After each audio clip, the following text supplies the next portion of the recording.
Hey guys, and welcome to this side episode of Books, Cats, and Chaos. You'll notice that today it's just me, and this is because this is a special episode that we are calling the In-Between. The In-Between is going to be used for books and stories that are not part of the deep dives that we're doing. So right now we're doing Throne of Glass, but today I am not talking about Throne of Glass. I am talking about this cool book that I picked up at a used bookstore. I saw it. It looked cool and right up my alley. It's called I Am Scrooge, a zombie story for Christmas. And if you're watching this, then I've got the cover up here. If you're listening to this, I will see if there's a way I can. I don't know if I can link to this or not. But look it up. I Am Scrooge, a zombie story for Christmas by Adam Roberts. I picked this up because I love a good zombie story. I love a good horror type of thing. And it's Christmas time.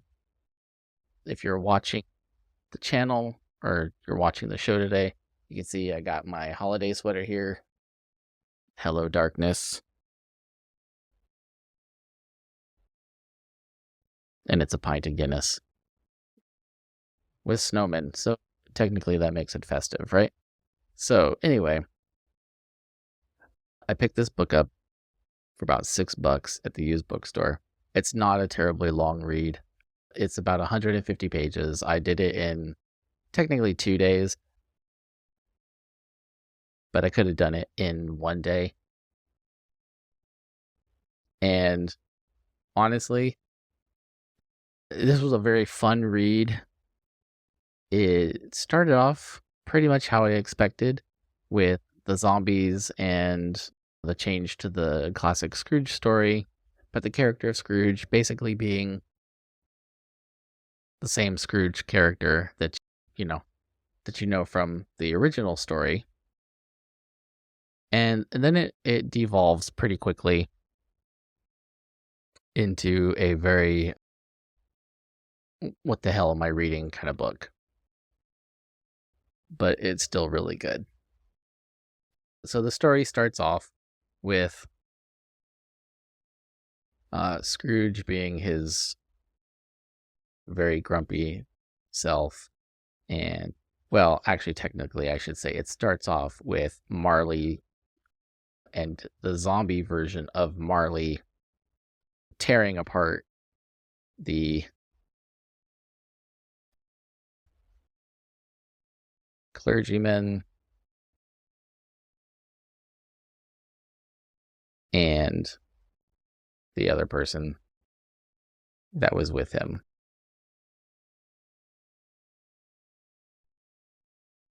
Honestly, it's kind of a great way to open a book where you have the clerk and the undertaker both get torn apart by the zombie of Marley. And then it moves right into the classic story of Scrooge. And there is a lot of discussion about his character, his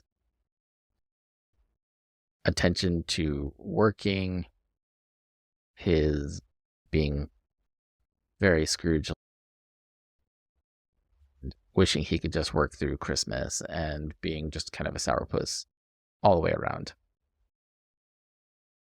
The book reads very much like a classic literary novel, if you're familiar with that kind of the Dickensons and the other types of books that are in that very, how do I want to say, it's that old English very descriptive style, full paragraphs to explain how something looks or how something is operating, or lots of superlatives, lots of adjectives, things that make, if you're more of a casual reader, this could actually be maybe a little bit, I don't want to say this is a difficult book to read, because it's really not. It's a light novel. But the English can get a little bit away from you. And the way that the author did this is kind of genius, because he mimics that old style very well. And so you get the idea that you are reading one of the old classics, but it's about zombies. So the story picks up with Scrooge talking about being very Scrooge-like and bah humbug and what's the point of Christmas and all this stuff and the other.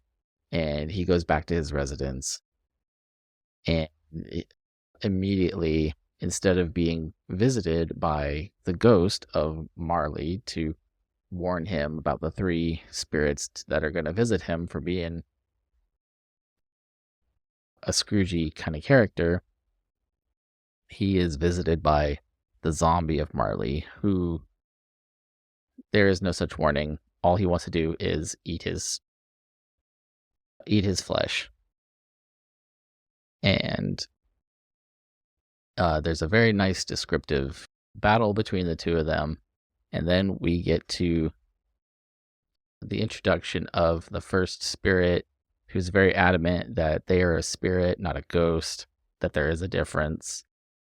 And throughout the story, so he's visited first by the spirit or the ghost of Christmas present. And the ghost takes him through as this zombie apocalypse is unfolding through London. And there's nothing that they can do to stop it. And people are doing their general merrymaking and drinking and getting eaten by zombies.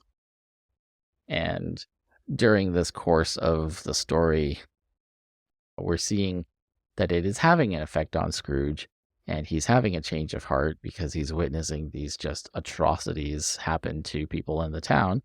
And this is after he was accosted by Marley himself too, and almost eaten. And so there's a whole just thing that he goes through with finding out that the zombie apocalypse is moving swiftly through London, and there's not much that they can do about it.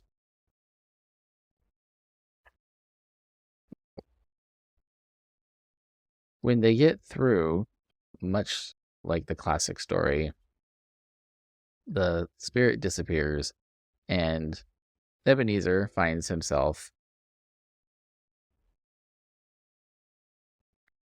facing with the second spirit. And the second spirit is a challenge. I'll tell you that much right now. The author wrote this spirit in such a way that it's a classic type of person. And so you can hear the accent and the speech patterns as you read it, but that doesn't make it any easier for you to understand what the spirit is talking about. This is the spirit of Christmas future. And so what the spirit does is he takes Scrooge through a series of a couple weeks, a couple months, and then a couple years where Scrooge is seeing the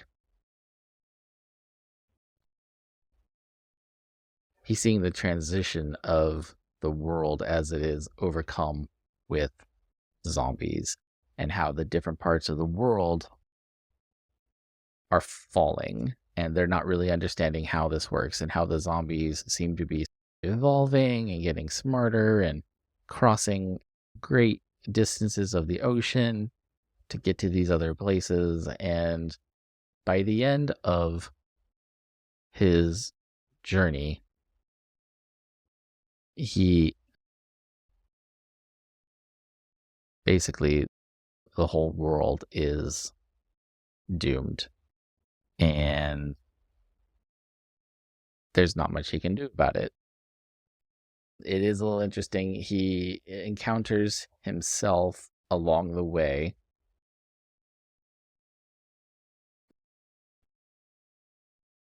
A Scrooge that has taken control and is very active in a sort of zombie rebellion, and he's trying to actively help people and keep people safe and fight the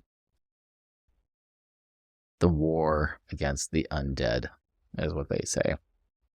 And so we get to the end of the time with the second spirit, because if you remember from the original Scrooge story, each spirit basically came through and they only had a little bit of time to do their part of the story, right? They showed their message. Scrooge went back home,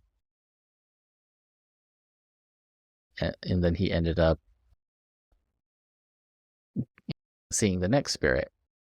And that is basically where this book, the first part, I would say the first half of it, really, you can follow the trajectory of how it compares to the original story, except that as Scrooge is going through in his time frame with the spirits, he's not seeing things that make him reflect on his own life so much as he's seeing the zombie apocalypse as it unfolds across London, and then just Europe, and then Australia and other places. But by the time we get to the end of it, and I'm trying to do this without spoiling this book for you guys, because I think that you really should read it. It's pretty good. So by the time we get to the end of the time of the second spirit, the book takes a turn, and it pretty much no longer follows the original Scrooge story. I mean, I say that loosely because following zombies is not following the original Scrooge story at all. But by the time we get to the end of the second spirit, there's all kinds of stuff that they throw in. We've now got scientific means of zombie vaccine inoculation. We've got a bit of time travel. We've got younger Scrooge meeting older Scrooge, both of them talking about childhood Scrooge. And by the time the third spirit rolls around, Scrooge has basically been stuck where the second spirit left him. If you remember in the original story, once the spirit was done, Scrooge got dumped back off at his residence, and then the spirit came. In the book here, when the second spirit is done, Scrooge is basically stuck in the future for a number of weeks until the third spirit finally shows up, and that's the spirit of Christmas past, who in the original story is like a personification of death, Grim Reaper, pointing at the grave and telling Scrooge that's where you're going to end up if you don't fix your ways. And the third spirit in this book is definitely not that kind of character. He speaks very very much in rhyme and hyperbole and very descriptive language, to the point where he not only confuses the reader, but he confuses himself, and he even calls it out and says that because of the nature of his job, his descriptive language has a tendency to get away from him. So it's very kind of tongue-in-cheek, which I appreciate that kind of stuff. I love tongue-in-cheek, self-humor, fourth wall. Not quite fourth wall, but it's just something funny about a character realizing that what they're doing is not helpful because they're getting too into what they think they're supposed to be doing.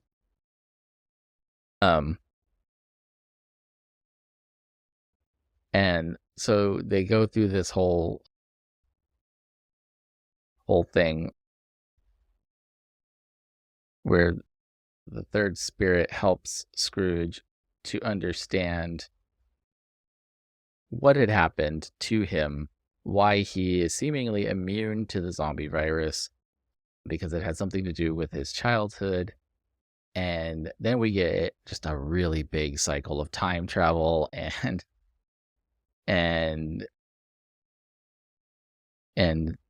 the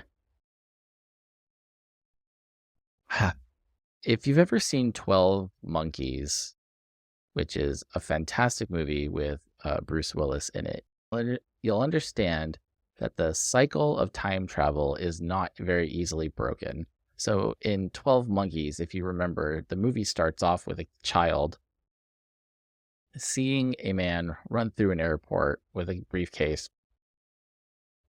and he gets shot and killed because they think it's a terrorist attack. And that stuck with the child for his whole life. And that child basically grows up to be Bruce Willis. And then there's the whole virus is introduced into the world. And by the end of 12 Monkeys, and sorry, this is a spoiler alert for 12 Monkeys. If you haven't seen 12 Monkeys with Bruce Willis, I'm sorry. You can stop listening right now.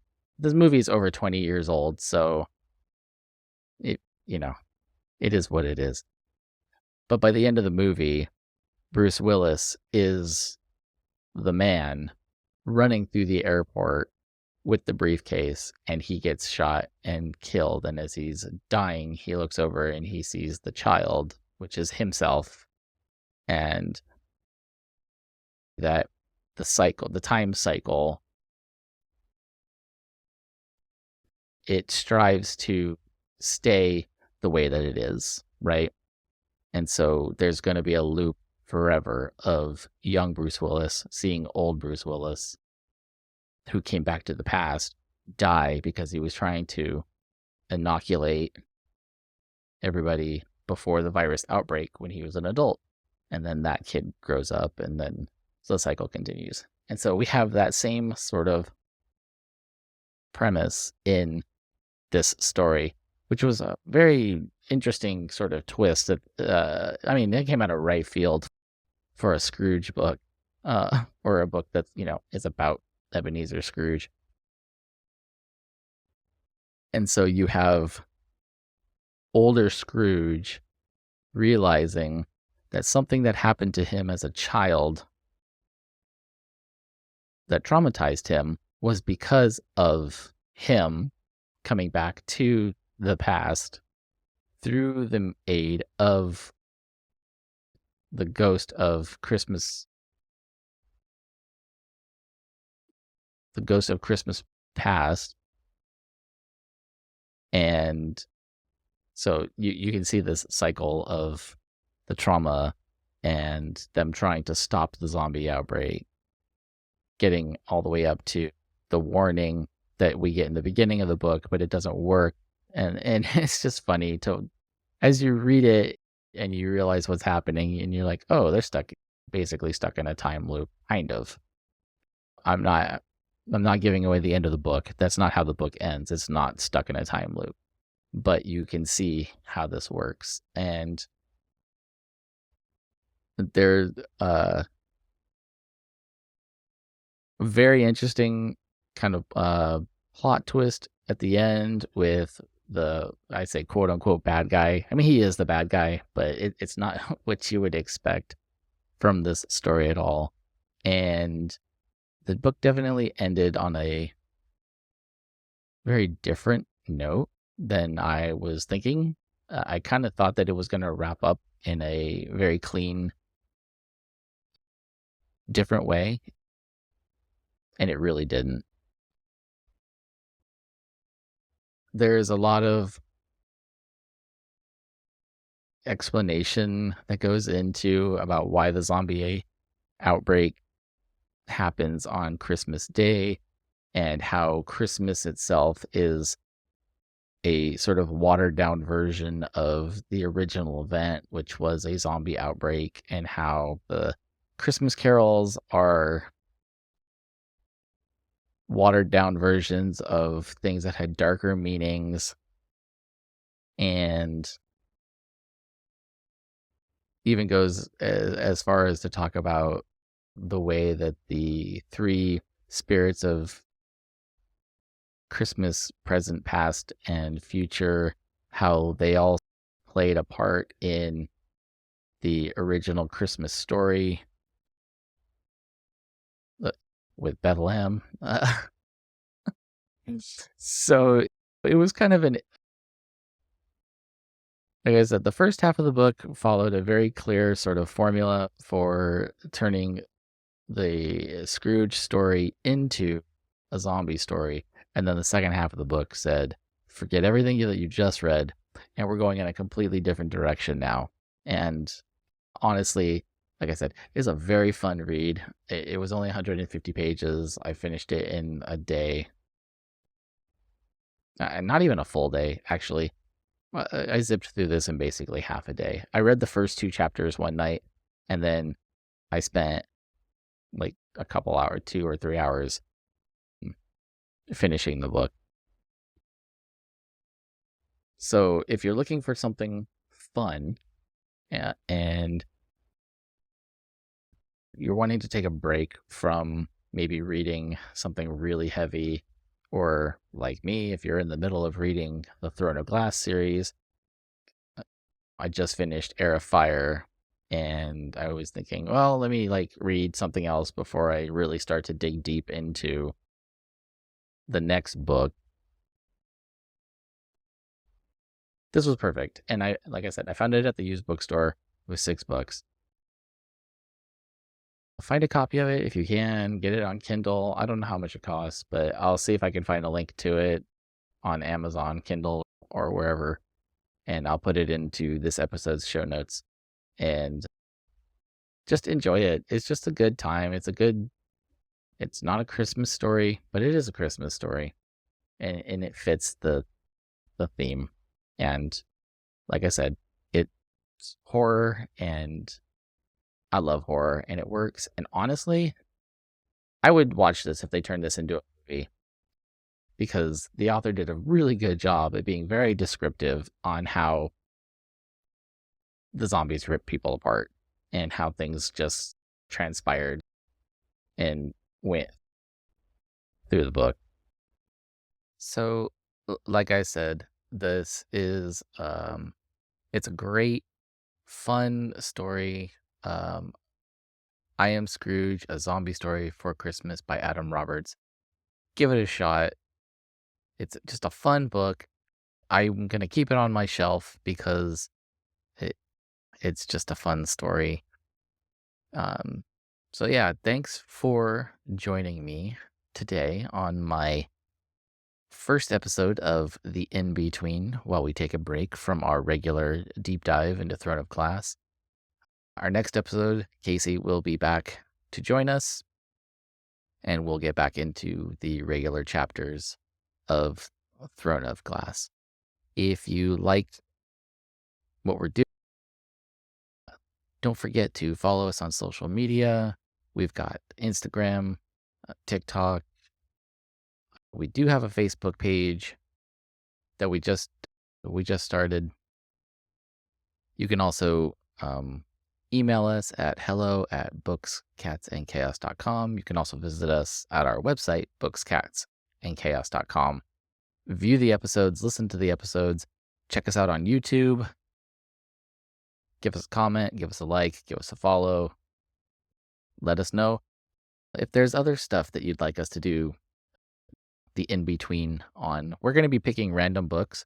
I just picked this one because it's Christmas. And so we're going to just be doing kind of one off here and there. Um, for the most part, these will be spoiler free. But starting in the new year, we are going to start a Patreon page that will have basically what we're doing with the other books, deep dives for these one-off series. And so that will be more, instead of what I did today as a general overview of the book, I will do a deep dive into regular one-off books as well. And they'll be shorter. They'll be like this. They'll be about half an hour. And those will definitely be spoiler episodes. So those will be put on our coming soon in the new year Patreon page, along with some other stuff that once we get it figured out, we'll have it up there for you. And it's not going to be, it'll be like $5 to get access to some of the special stuff that we're going to put in. But keep an eye out for that. And in the meantime, give us, like I said, give us a follow. Let us know if you like what we're doing. And keep on keeping on. We'll see you guys next time. So thanks.